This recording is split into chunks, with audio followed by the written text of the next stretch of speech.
Momento de exposição da Palavra de Deus. Convido os irmãos a abrirem a Escritura no Salmo 124.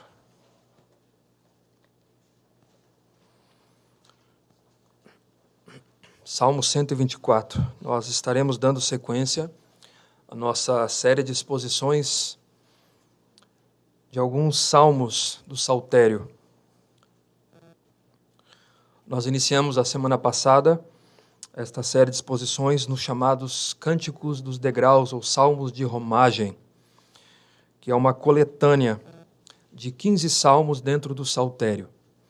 E nós faremos uma série de exposições. Eu havia dito que eram 6 salmos, mas são 7 salmos que nós faremos a exposição aqui nestes domingos.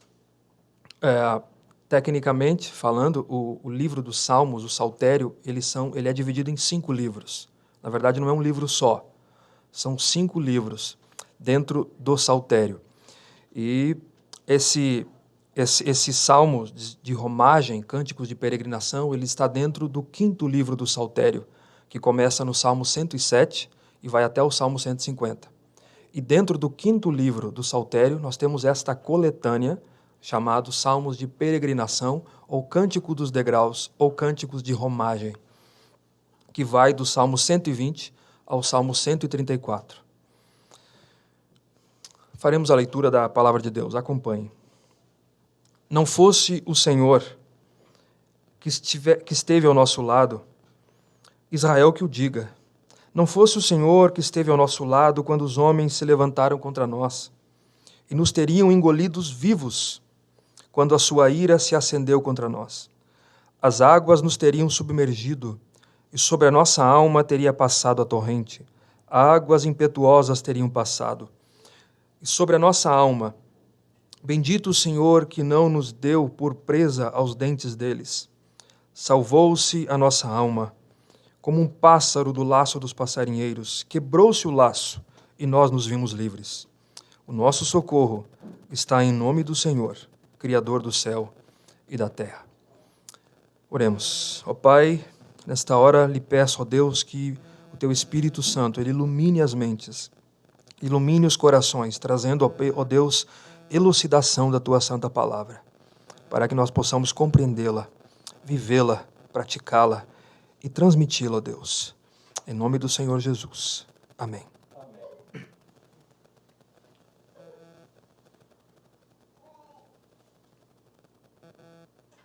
Este Salmo 124, ele é o 5º salmo desta coletânea de 15 salmos chamado Cânticos de Romagem. E esse, como nós vimos na exposição da semana passada, este grupo de hinos, provavelmente, eles eram entoados pelos peregrinos judeus enquanto eles caminhavam em romagem a Jerusalém, em direção ao templo que estava localizado no Monte Sião. Jerusalém era construída, foi levantada e rodeada por montes, do qual o Monte Sião era o principal deles. E eles seguiam em peregrinação até este templo para adorarem a Deus lá em sacrifícios, que era o local de adoração, primeiro no tabernáculo e depois no templo de Salomão. Isso era feito anualmente de acordo com a lei de Moisés, está registrado no livro de Levíticos, capítulo 23. Nas 3 grandes festas anuais dos israelitas, que é a Páscoa, a festa do Pentecostes, que está fundamentada a liturgia de hoje, o sermão do apóstolo Pedro, e dos tabernáculos. Pelo menos uma vez no ano, todo judeu, pelo menos uma vez, ele tinha que peregrinar em direção a Jerusalém para adorar ao Senhor no templo. Enquanto as famílias peregrinavam com possibilidades diversas e com muitas dificuldades até a cidade para adorarem a Deus, eles entoavam esses cânticos. Eles entoavam em louvor, em adoração a Deus, e a gente não tem certeza, mas é possível que ao chegarem em Jerusalém, eles entoavam novamente esses cânticos ao se aproximarem do templo, em gratidão a Deus e também reafirmando as bênçãos, ou a bênção de haverem chegado lá em paz e tranquilamente. Alguns judeus viviam na Palestina mesmo, na própria região de Jerusalém, enquanto outros vinham de diversos lugares distantes. Mas nessa época de festas, eles se reuniam nessas caravanas que seguiam para Jerusalém. E como nós mencionamos semana passada, domingo passado, eles viajavam com suas famílias, suas esposas, seus filhos, e com os animais, com as ofertas para um sacrifício. E durante essa caminhada, então, eles cantavam este inário, porque os Salmos é o inário de Israel, e particularmente nesta coletânea.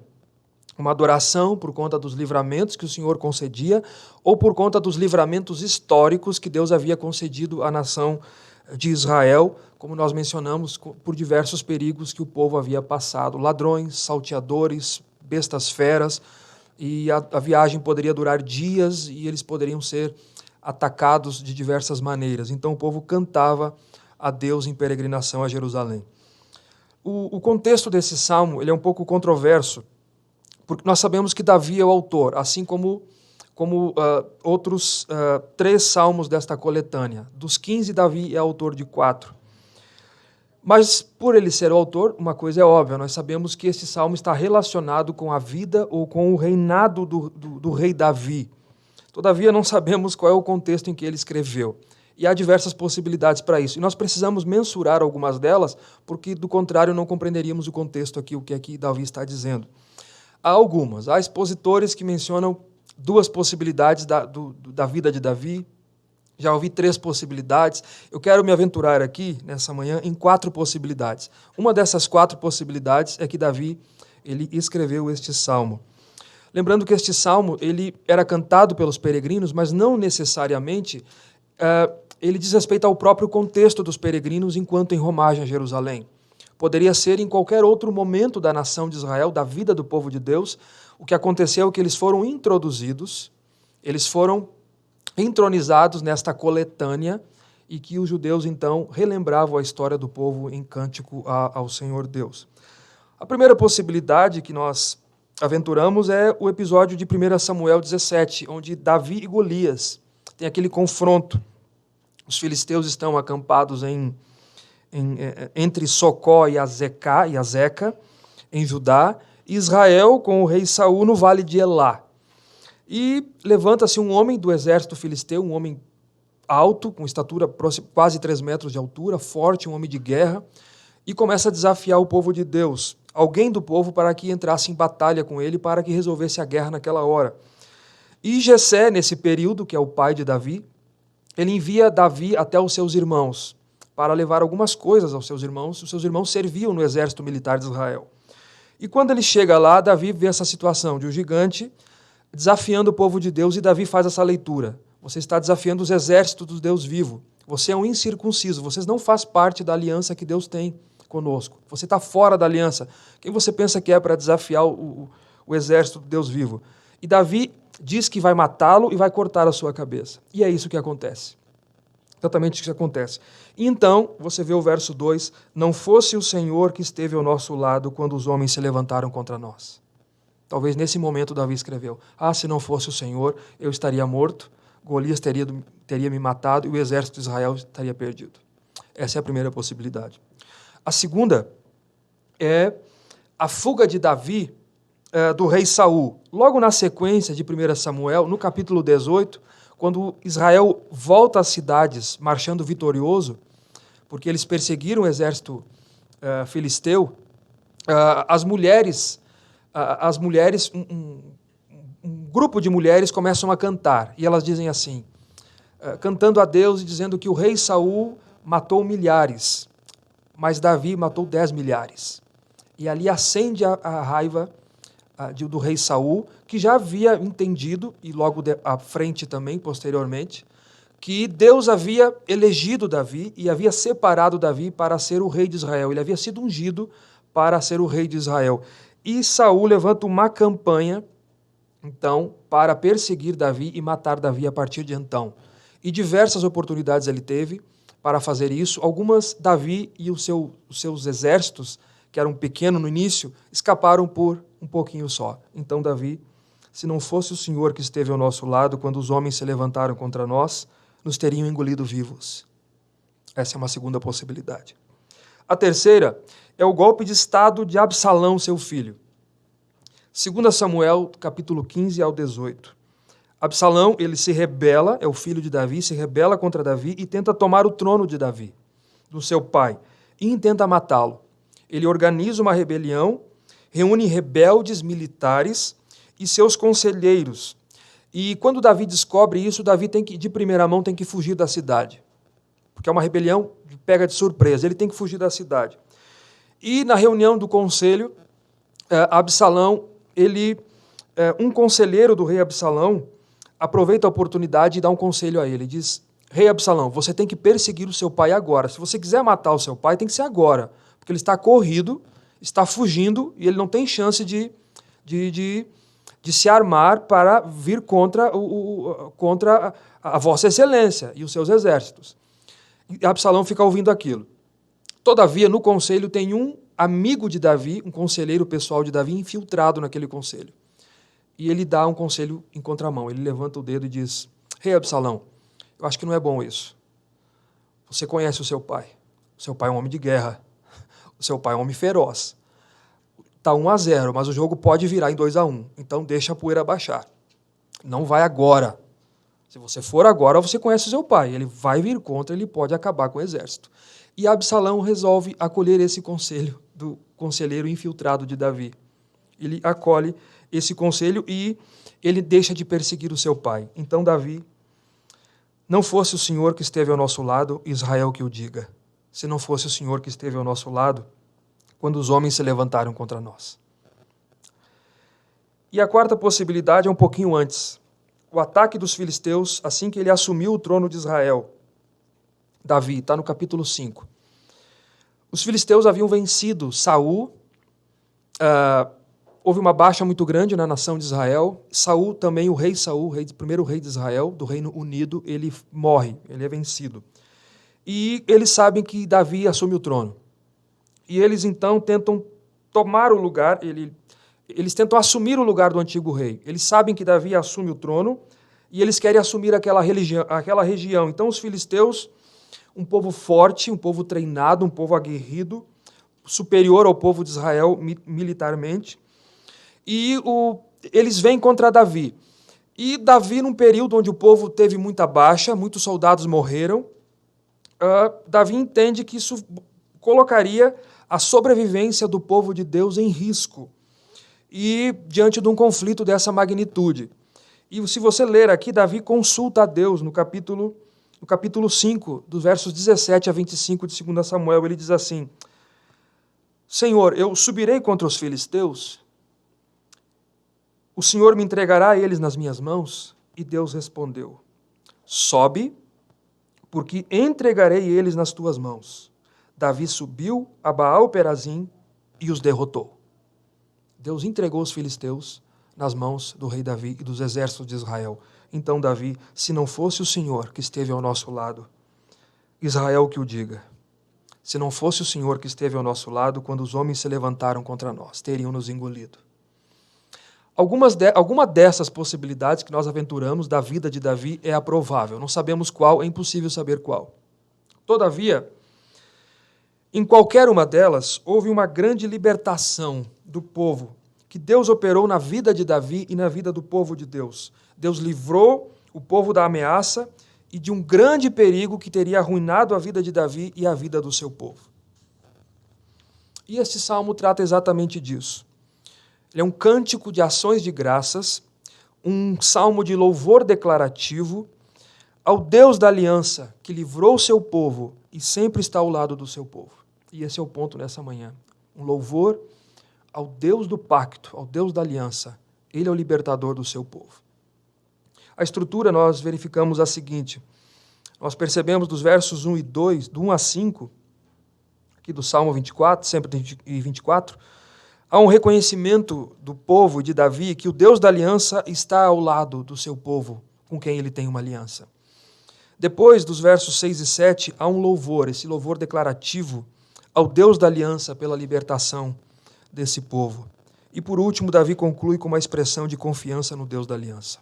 Mas sempre com esse pano de fundo. Vamos lá? Primeiro ponto, um reconhecimento que o Deus da aliança está ao nosso lado. Veja aí dos versos 1 a 5 novamente. Não fosse o Senhor que esteve ao nosso lado, Israel que o diga. Não fosse o Senhor que esteve ao nosso lado quando os homens se levantaram contra nós e nos teriam engolido vivos.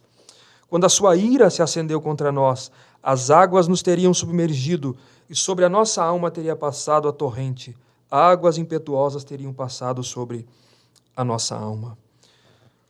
Não fosse o Senhor que esteve ao nosso lado. Os termos aqui, do termo em hebraico, na língua em que foi escrito, são mais dramáticos ainda. Davi estava dizendo, o Senhor estava conosco. Deus, esse é o ponto do Salmo. Deus estava conosco, por isso que houve libertação, por isso que houve liberdade. Israel que o diga. Aqui é provável que um sacerdote possa ter proferido essas palavras para que animasse o povo, já que não é o contexto imediato da peregrinação, ele anima o povo peregrino a recapitular a sua história nacional em voz alta. Israel que o diga. Relembrem que Deus estava conosco. Israel que o diga, Israel que relembre isso, da libertação nacional. E aqui nós vemos mais uma vez o nome de Deus.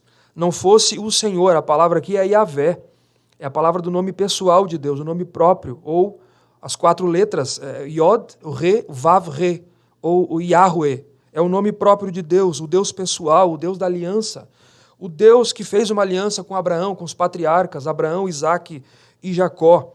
Então, quando Davi diz, não fosse o Senhor que esteve ao nosso lado, esta é a promessa pactual que Deus entrou com o seu povo em pacto, uma aliança unilateral. Foi uma aliança do próprio Deus que ele quis fazer. Ele entra em aliança com o seu povo, de onde ele promete que ele seria o Deus desse povo e que o povo seria o povo desse Deus. Ele seria o nosso Deus e nós seríamos o seu povo. E sempre foi assim, irmãos, sempre foi o mesmo pacto. Deus sempre teve o mesmo pacto com o seu povo, sempre foi o mesmo Deus, sempre foi o mesmo povo, sempre foram as mesmas promessas, sempre foram os mesmos sacramentos. O que era a Páscoa no Antigo Testamento é a ceia no Novo Testamento, o que era a circuncisão, a entrada visível do povo na aliança, é o batismo, a entrada visível do povo na aliança do Novo Testamento. Sempre foi o único Deus que está pactuado com esse povo. Deus não tem 2 povos, Deus tem um povo só. Deus tem um povo só. Só que no Antigo Testamento, aqui está a diferença. No Antigo Testamento, esse pacto ele foi selado com o sangue de animais e que prefigurava o sangue do Cordeiro de Deus que haveria de tirar o pecado do mundo no Novo Testamento, Jesus Cristo. Era tipo, símbolo e figura de uma realidade do Novo Testamento.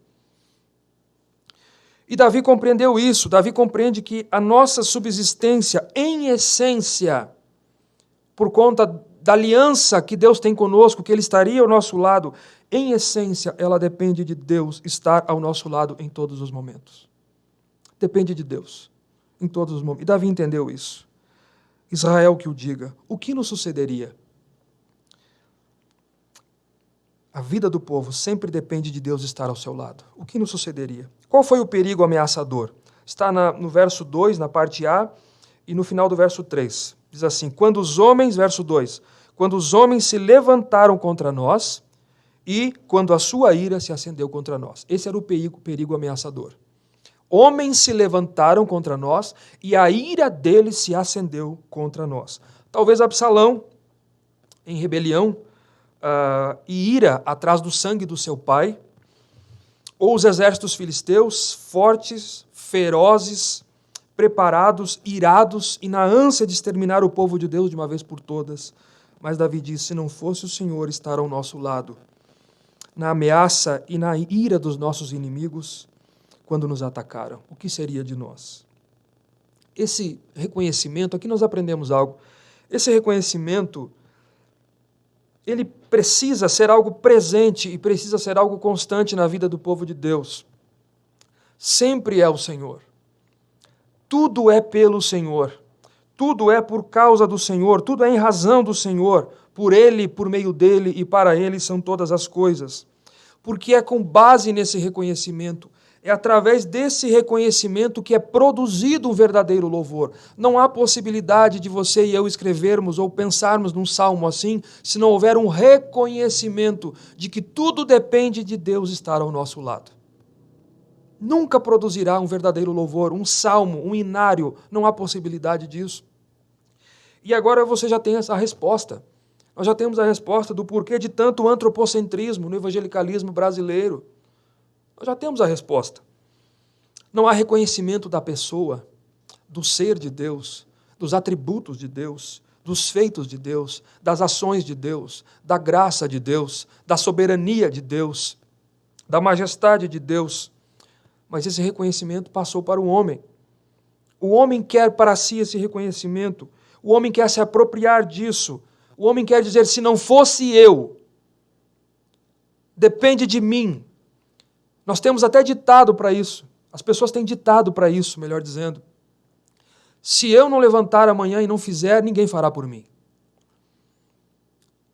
Eu dependo de mim. Se não for eu, ninguém pode fazer nada por mim. O ser humano quer trazer essa glória para si.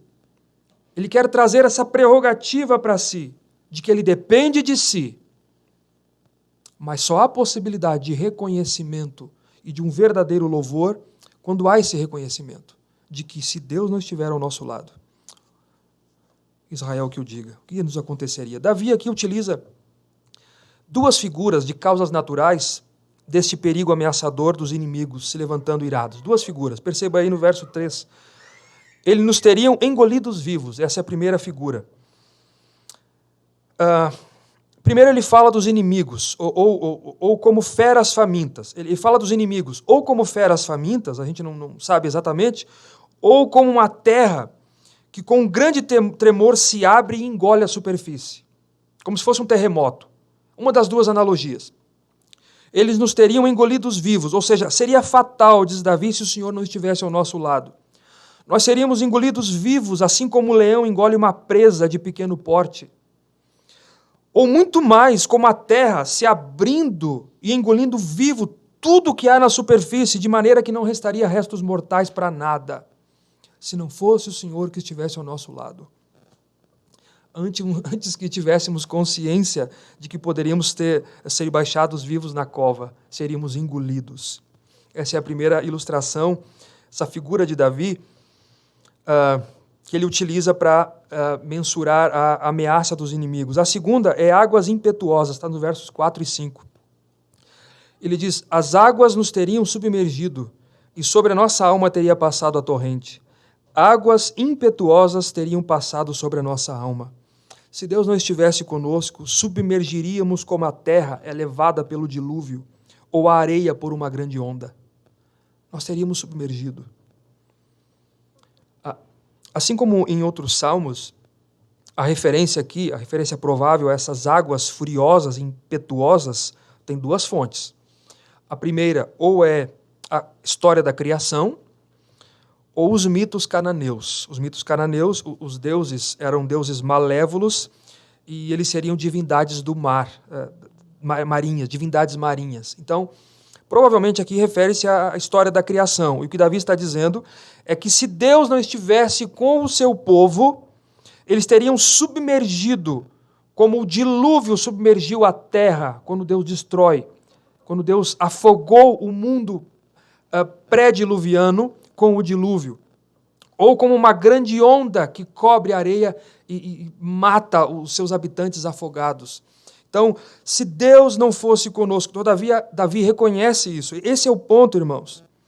Yahvé está ao nosso lado. Todos os termos aqui, mais uma vez, verso 1, Senhor, verso 2, Senhor, verso 6, Senhor, verso 8, Senhor. 4 vezes o nome próprio de Deus, o Deus da aliança. Eles teriam nos engolido vivos, ou nós teríamos sucumbido pelas águas impetuosas. Segundo ponto aqui, ele louva a Deus, Davi, ele louva a Deus, o Deus da aliança, pela libertação do seu povo. Veja aí no versos 6 e 7. Nesta sessão aqui, Davi ele rompe em louvor declarativo a Yahvé, pela libertação dos perigos, os quais Deus os havia libertado. Veja aí, bendito o Senhor, que não nos deu por presa aos dentes deles. Salvou-se a nossa alma, como um pássaro do laço dos passarinheiros. Quebrou-se o laço, e nós nos vimos livres. Bendito o Senhor. Bendizer a Deus é parte desse reconhecimento, de identificá-lo como a fonte das nossas bênçãos, como a fonte das nossas dádivas. Bendizer a Deus é parte do reconhecimento de identificarmos o seu poder, a sua autoridade, a sua soberania, a sua posição de poder. E Davi, ele bendiz a Deus, e ele utiliza aqui mais duas analogias para ilustrar a libertação que Deus deu a ele e ao seu povo dos seus inimigos. A primeira analogia que ele utiliza aqui, onde ele bendiz a Deus, é no verso 6, é a imagem animalesca dos seus inimigos. Eles são como animais selvagens. Veja aí no verso 6. Bendito o Senhor que não nos deu por presa aos dentes deles. Eles são como animais selvagens. Os inimigos são como leões ou como leoas, como um animal selvagem que dilaceram e devoram as suas presas. Talvez uma tradução aqui que seja um pouquinho mais esclarecedora, a NVI nos ajuda nisso, que não nos entregou para sermos dilacerados pelos dentes deles. Dilacerados pelos dentes deles. Nós sabemos o que é a força e o que é o poderio de um animal selvagem. Nós gostamos de assistir em casa um canal, nós temos um canal disso. E o Vitor gosta muito disso e eu também. E esses dias assistíamos a Sheila e eu e o Vitor uma caça de uma leoa, porque o leão é preguiçoso, né? O leão é preguiçoso. É a leoa que vai caçar. E é impressionante a esperteza dela. E o animal sentia o cheirinho, era um antílope, ele sente o cheiro e ele parava. E ela estava dando um passo e ela levantou a pata dela e ficou paradinha, imóvel. Ela ficou imóvel. Quando o animal deu o próximo passo, ela foi seguindo. Daqui a pouquinho, ela arrancou em velocidade, e ela arranca muito mais rápido do que um antílope, e ela se grudou nas costas dele, e é impressionante. Ela deu quase que um golpe de jiu-jitsu, ou de judô. Ela mordeu no pescoço dele, abraçou ele com o corpo, as patas dela, e jogou ele no chão, e deu uma mordida só no pescoço dele. Acabou, ele deu um grito só. E ela matou ele. Essa é a figura de Davi. Os inimigos, eles fazem isso. Eles são como animais selvagens. Eles são como leões. Eles são como leões, os ímpios, que dilaceram e devoravam. Eles iriam devorar com as suas presas a nossa vida, o povo de Deus. Eles iam devorar, mas bendito seja o Senhor, que não nos deu por presa aos dentes deles. Bendito seja o Senhor, que não nos entregou para sermos dilacerados pelos dentes deles. Como um cordeiro, nós somos tirados dos dentes daquela leoa ou daquele leão. Essa é a primeira analogia de Davi. A segunda está no verso 7, a imagem de um pássaro que escapou de uma armadilha. Veja aí no verso 7. Salvou-se a nossa alma, como um pássaro do laço dos passarinheiros. Quebrou-se o laço e nós nos vimos livres. Deus não nos deixou sermos capturados pelos inimigos, passarinheiros, o caçador.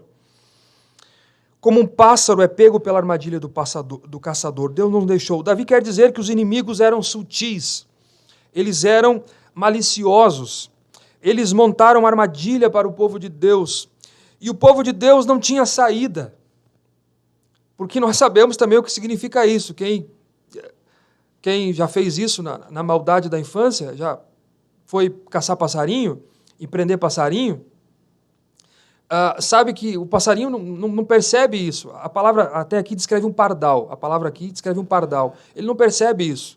Faz o laço ou aquela casinha e daqui a pouco dá uma puxadinha, ele é preso ali. Ele não tem saída, o passarinho. Ele não tem saída para o caçador. O caçador é sutil. E ele tem uma malícia, porque ele planeja pegar o passarinho. E eles montaram essa armadilha para o povo de Deus, e o povo não tinha saída. O povo de Deus não poderia sair sozinho, mas é preciso Deus, o Deus da aliança, o Deus desse povo com quem ele tem um pacto, com quem ele tem uma aliança eterna, para desfazer essa armadilha. Disse Davi, quebrou-se o laço e nós nos vimos livres. Ou, a armadilha foi quebrada e nós escapamos. Deus quebrou a armadilha. Deus, queridos, por mais espertos e e astuciosos que os homens se acham, por mais inteligentes que as pessoas pensam ser, por mais sábias que elas acham que se encontram, Deus desfaz armadilhas e transforma em insensatez os intentos dos homens. Porque Ele é o guarda de Israel, Ele é o libertador do seu povo. E nós somos o Israel de Deus. A igreja são os descendentes espirituais de Israel. Nós somos os verdadeiros filhos de Abraão. Os filhos de Abraão, o apóstolo Paulo diz, são aqueles da fé. Aqueles que creem em Jesus, eles são descendentes de Abraão. Por isso que Paulo diz que nem todo que é de Israel é de fato israelita. Nem todo que é de Israel é israelita. Por isso que nós precisamos compreender. Nós precisamos compreender essas coisas. Isso nos mostra que o povo de Deus é salvo pelo próprio Deus. O povo de Deus não depende de si mesmo. Por mais que os homens, por mais fortes e destemidos que pareçam, assim como os leões, ou sutis e maliciosos como caçadores, eles não têm poder ilimitado. Não há nesse mundo alguém que tenha um poder ilimitado. Tudo é limitado pelo poder e pela vontade de Deus. E o povo de Deus precisa compreender isso. Nada pode acontecer nesse mundo, particularmente ao povo de Deus, se Deus não quiser. Ele é nosso e nós somos dele. Ele é o Deus do povo, e o povo é o povo desse Deus. Essa é a cláusula do pacto unilateral de Deus com o seu povo.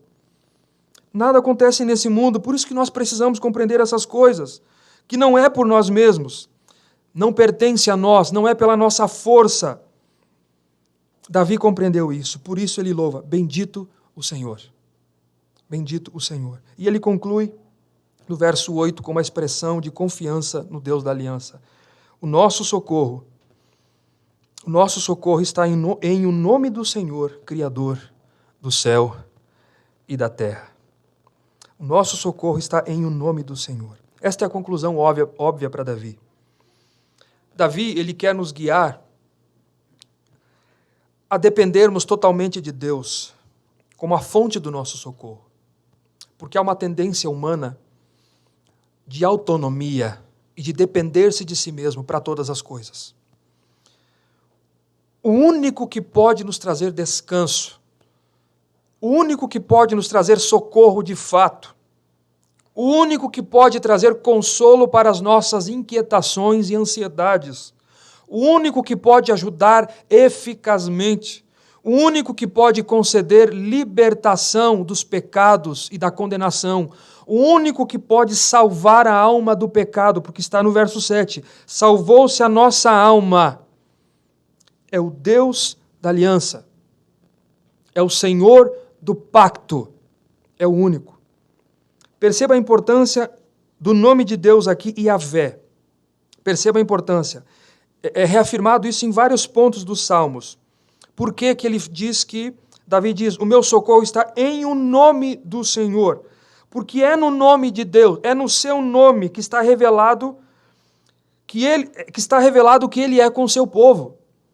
E Yahvé é no seu nome o sentido do Deus pessoal, ele é um Deus presente, ele é o Deus que fez uma aliança com os patriarcas, por isso que é no nome do Senhor que está o socorro. Ele é o Deus de Abraão, de Isaque e de Jacó, ele é o Deus do seu povo. Perceba a reafirmação também do Salmo 121, da exposição de domingo passado, ele é o Criador do céu e da terra. Mais uma vez, o salmista relembra isso, que o nosso socorro precisa estar nele, porque ele é o Criador.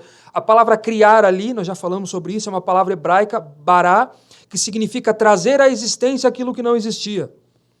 Somente Deus pode fazer isso. Deus é o único sujeito, quando essa palavra é mencionada no Antigo Testamento, essa palavra hebraica. Somente Deus pode fazer isso. Ele traz do nada à existência aquilo que não existia, pelo poder da sua palavra. Ele cria tudo do nada, ex nihilo. Do nada. Por isso que o nosso socorro deve estar no Senhor. E é claro, essas expressões litúrgicas eram recitadas pelos peregrinos judeus durante sua viagem para Jerusalém. E quando chegassem lá, eram cantadas na adoração comunal a Deus. O que nós podemos aprender de tudo isso que nós vimos hoje? Eu trouxe 3 pontos aqui que eu não gostaria de deixar passar. queridos irmãos. Primeiro, nós não podemos nos utilizar, como alguns fazem, deste salmo para defendermos uma teologia nascida no século XX, que acabou por substituir a verdadeira adoração, a verdadeira salmodia a Deus, por um espírito meramente comercial, que é a famigerada teologia da prosperidade. Esse remendo de doutrina tem levado multidões a inverterem os mais caros valores da fé cristã. O mais importante, desde o início dessa teologia, para milhões de pessoas e alguns que se denominam cristãos, não é o ser, mas é o ter. De modo que as pessoas passaram a ser julgadas nas igrejas não pelo que eram, mas pelo que tinham. O chamado não mais era o arrependimento, o chamado do Evangelho, que nós vimos na liturgia, não era mais o arrependimento, e sim a plantar sementes financeiras. Essa teologia sempre diz, aqui a gente tem que fazer uma diferenciação, alguns abraçam ela e nem conhecem a sua origem de fato, mas nos casos mais extremos, de alguns expositores dela, o crente, por ser filho de Deus, não passa por agruras financeiras, porque em razão da sua fé ele foi destinado a viver uma vida arregalada nesse mundo, sem ter de se defrontar com carências materiais comuns a todos os seres humanos. Se ele tiver fé suficiente e plantar a semente, é claro, ele deve esperar viver uma vida arregalada, plena, isenta de doenças e talvez, alguns mais exacerbados, viver de 70 a 80 anos sem dor e sofrimento. Esse salmo não passa nem perto disso. Não passa nem perto disso. Alguns pegam esse salmo e defendem isso. Não é isso que o salmo está dizendo. A literatura poética do saltério, ela tem uma conotação diferente.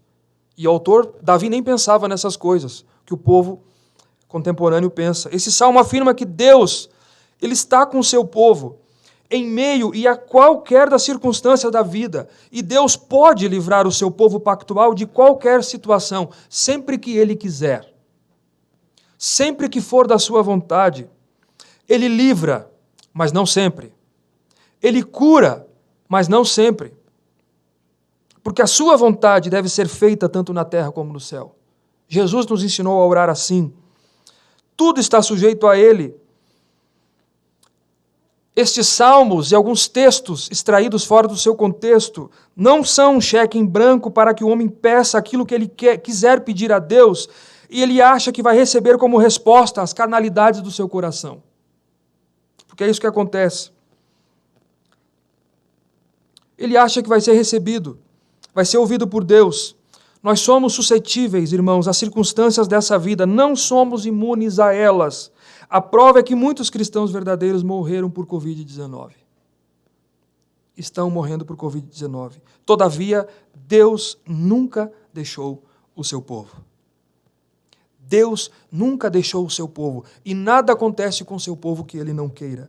Estar com o seu povo, atenção, a realidade de que Deus é o Deus da aliança e que Ele promete estar com o seu povo, estar ao lado do seu povo, não significa fazer tudo aquilo que o seu povo quer, mas significa que Deus fará tudo aquilo que contribui para o bem do seu povo.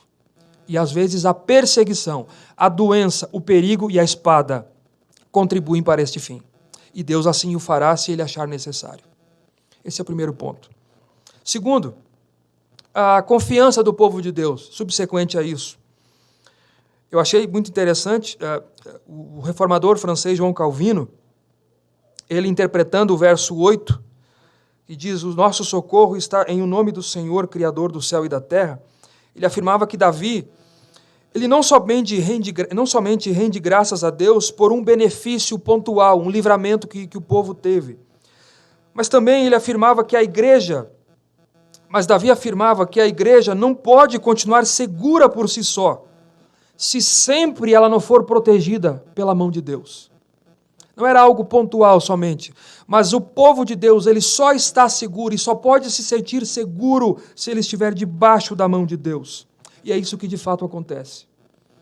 Você e eu podemos nos sentir seguros, apesar de qualquer circunstância, porque nós estamos guardados por Deus. O apóstolo Paulo afirmou em Romanos 8,31, se Deus é por nós, quem será contra nós?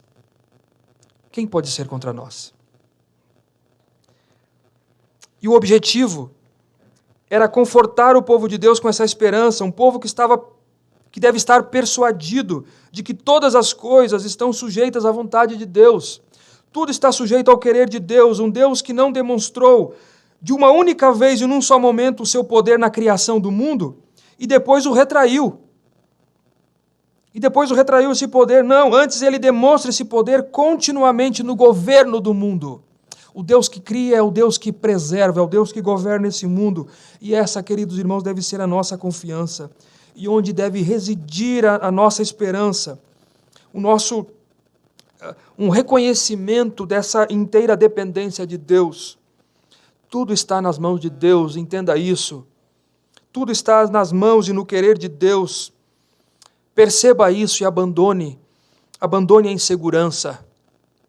Perceba isso e abandone a tristeza. Perceba isso e tenha contentamento. Perceba isso e abandone o medo exacerbado que nós temos na atualidade. Perceba isso e abandone a ansiedade. Confie no Deus que fez uma aliança com você e com a sua família.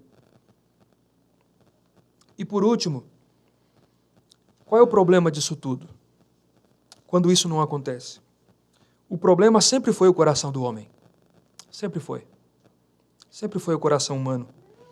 Arrogante, orgulhoso, que deseja autonomia. E isso não é de hoje, é desde o jardim, com nossos primeiros pais. Qual foi o pecado de Adão e Eva? O pecado da autonomia humana, da rebelião, de desobedecer ao mandato de Deus. Eles desejaram conhecimento à parte de Deus, eles transgrediram a vontade de Deus, eles quiseram conhecimento à parte daquilo que Deus vinha revelando a eles, paulatinamente. Eles transgrediram e Deus encerrou aquele mundo debaixo das águas do dilúvio. Mas atenção, quando eles saem da arca, 1 ano e 10 dias depois, eles saem da arca. O testemunho de Deus do homem é o mesmo. Capítulo 8, verso 21. Aquilo que Deus disse no capítulo 6. Nunca mais amaldiçoarei a terra por causa do homem, pois o seu coração é inteiramente inclinado para o mal desde a infância. Deus faz o mesmo diagnóstico pré-diluviano, ele faz no pós-diluviano. O mesmo diagnóstico. Alguma coisa mudou? Nada mudou. Qual foi o pecado de Babel? O pecado da autonomia humana. O desejo de viver sem Deus. O desejo de viver sem levar Deus em consideração. Nada mudou. O pecado de depender de si mesmo, de não considerar Deus, viver para si mesmo. E é exatamente por isso, por conta do coração corrupto do homem, caído, distante de Deus, é que o homem se afasta cada vez mais de Deus e Deus então passa a entregar as suas próprias paixões. Paulo diz isso em Romanos capítulo 1. Deus o entrega. Enquanto o próprio Deus, irmãos, não vir ao encontro do homem, enquanto o próprio Deus não quebrar o coração de pedra, enquanto o próprio Deus não tirar o véu dos olhos para que Cristo seja visto em sua beleza, o homem nunca poderá se voltar a Ele. O homem não tem condições por si mesmo de se voltar a Deus. Deus tem que vir ao seu encontro. Mas quando isso acontece, quando Cristo se apresenta irresistivelmente pela ação do seu Espírito Santo no coração do pecador, o pecador passa a enxergar o altar da cruz do Calvário. Ele olha para os montes e diz: de onde me virá o socorro? O meu socorro vem do Senhor que fez os céus e a terra. Em arrependimento ele se curva diante de Deus e a sua pública profissão de fé é mudada. Passa a ser a pública profissão de fé dos crentes do Antigo Testamento. O meu socorro está em nome do Senhor, de Yahvé, que no Novo Testamento é a palavra grega Kyrios, o Senhor. O meu socorro está no Senhor, Criador do céu e da terra.